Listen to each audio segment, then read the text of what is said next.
नमस्कार दोस्तों, आइए जानते हैं दुनिया की 5 बेहद बड़ी एवं महत्वपूर्ण खबर। पहली खबर अमेरिका से। तिब्बत को स्वतंत्र राष्ट्र का मान्यता देगा अमेरिका। चीन के खिलाफ घेराबंदी मजबूत करने में जुटे अमेरिका की संसद में तिब्बत को एक स्वतंत्र देश की मान्यता दिए जाने की मांग की गई है। अमेरिकी सांसद स्कॉट पेरी ने राष्ट्रपति डोनाल्ड ट्रंप को इसके लिए अधिकृत किए जाने के लिए विधेयक पेश किया है। हाल ही में पेश इस विधेयक को बीते सप्ताह ही अमेरिकी संसद की एक विदेश मामले की समिति को भेज दिया गया है। हालांकि यह पहला मौका नहीं है जब अमेरिका में तिब्बत को अलग देश का दर्जा दिए जाने की मांग की गई हो। बीते दिनों ही स्कॉट पेरी समेत 32 सांसदों ने एक संयुक्त पत्र लिखकर विदेश मंत्री माइक पोम्पियो से आग्रह किया था कि वह 2002 में पारित तिब्बत पॉलिसी एक्ट को लागू करें। साथ ही अमेरिकी अधिकारियों, पत्रकारों को तिब्बत में आवाजाही की मंजूरी न देने वाले चीनी अफसरों को वीजा न दिए जाने वाले reciprocal access to Tibet act 2018 को भी प्रभावी बनाने का आग्रह किया। दोस्तों, आपको बता दूं कि तिब्बत पॉलिसी एक्ट राष्ट्रपति जॉर्ज डब्ल्यू बुश के कार्यकाल में लागू किया गया था। वही reciprocal access to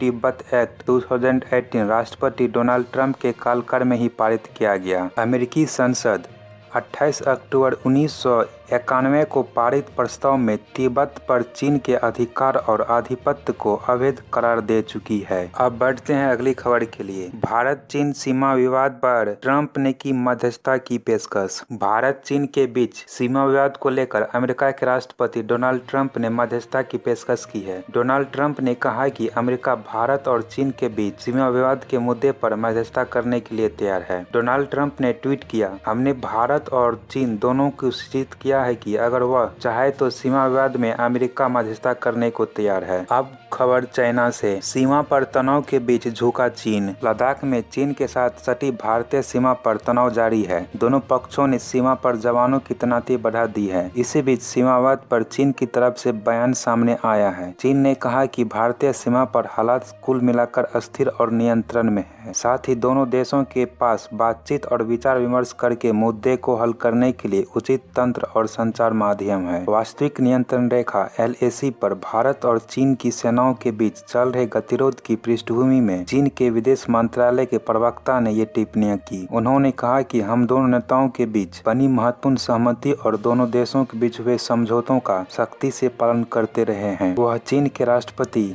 Xi Jinping और प्रधानमंत्री नरेंद्र मोदी की 2 अनौपचारिक बैठकों के बाद उनके उन निर्देशों का जिक्र कर रहे थे जिनमें उन्होंने देशों की सेनाओं की परस्पर विश्वास पैदा करने और कदम उठाने के लिए कहा था। अब बढ़ते हैं अगली खबर के लिए। नेपाल ने नक्शे के संवैधानिक संशोधन का फैसला रोका। भारत और नेपाल के बीच जारी सीमा विवाद को लेकर तल्खी बढ़ती जा रही है। इस बीच नेपाल की संसद में बुधवार को देश के नक्शे में बदलाव के लिए संवैधानिक संशोधन किया जाना था। हालांकि इस पर कोई चर्चा तो दूर, इसे सदन के एजेंडे से ही बाहर कर दिया गया। हाल ही में नेपाल ने एक नया नक्शा जारी कर भारत के क्षेत्रों को अपने क्षेत्र के तौर पर दर्शाया था। जब तक संवैधानिक तौर पर नए नक्शे को मान्यता नहीं मिल जाती, इससे वैध नहीं माना जा सकता। अब खबर पाकिस्तान से। पाकिस्तान का दावा, LOC में दाखिल हुए भारत के जासूसी ड्रोन को मार गिराया। भारतीय सीमा पर खुद सीजफायर उल्लंघन करने वाले पाकिस्तान ने भारत के ऊपर जासूसी ड्रोन भेजने का आरोप लगाया है। पाकिस्तान ने दावा किया है कि उनकी सीमा में दाखिल हुए भारतीय ड्रोन को मार गिराया है। दोस्तों, आपको बता दूं कि ऐसा पहली बार नहीं है जब पाकिस्तान ने ऐसा आरोप लगाया है और भारत पहले भी इसका खंडन कर चुका है। दोस्तों, हमें उम्मीद है कि वीडियो आपको अच्छा लगा होगा। प्लीज वीडियो को लाइक कर दें एवं चैनल को सब्सक्राइब करने के साथ बेल आइकन को जरूर दबाएं। Thank you.